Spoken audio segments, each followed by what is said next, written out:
We've talked about homeopathy for a long time, and I have long touted it as non-science, worthless. So, I hesitate to even call it medication because it's really not. It's really nothing.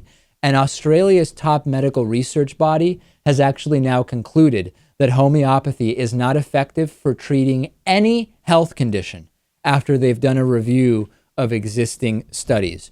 Homeopaths believe that illness-causing substances can, in very small doses, treat people who are not well, and sometimes not illness-causing substances. Sometimes it could be herbs or supplement-type substances, etc.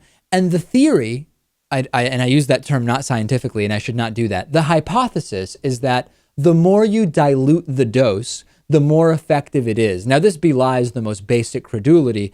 If you just think about it, if you were to dilute Advil, if you were to dilute 100 milligrams of ibuprofen in a glass of water and drink it, versus diluting it in a pool and drinking one glass, it's obvious why this at face value makes absolutely no sense. And this has been confirmed by multiple studies. And now the National Health and Medical Research Council reviewed 225 different research papers on homeopathy. And they said, quote, people who choose homeopathy may put their health at risk if they reject or delay treatments for which there is good evidence for safety and effectiveness. Obvious. I mean, I'm glad that this was put out there. It was done in Australia. Hopefully people in the US will also be aware of it. James Randi has done some really good debunkings of homeopathy. And I think I've told the story before. When I was about 12, my mom took me to a homeopath before she realized it was totally bogus, which she now does. We were immigrants to this country and my mom just was not too familiar with it. A friend recommended it and she brought me. And the reason was that I all of a sudden developed a fear of flying. I had significant anxiety around flying. From age 5 to 11 or so, fine. And around 11 or 12, I developed a very acute fear of flying where I would almost not have a panic attack, but I would get very panicked when the flight was about to take off.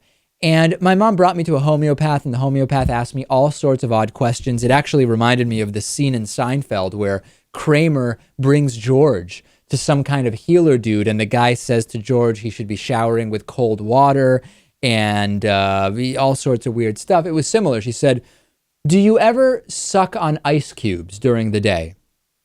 Do you think that if you were to not use an alarm to wake up, you'd be able to train your mind to wake you up at the time you want? It was just really off-the-ball stuff that did not, to me, appear as though it had any connection to my flight anxiety.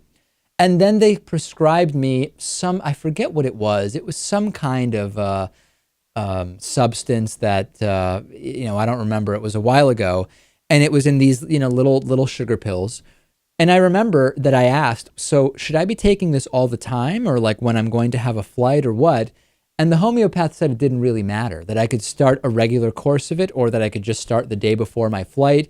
And I would put these things under my tongue, which I loved because they were just like candy. They were sugary. And ultimately, I dropped it, still had my fear of flying for about another year, and then eventually just got over it. And it was now when I talk to my mom about it, we both kind of laugh about it, knowing, of course, that this is just completely bogus. And it's also making people spend a lot of money on these sugar pills that often have no active ingredient at all in them, or sometimes have such a small amount that it is of absolutely no significance, but very often no active ingredient whatsoever in so-called homeopathic medicine.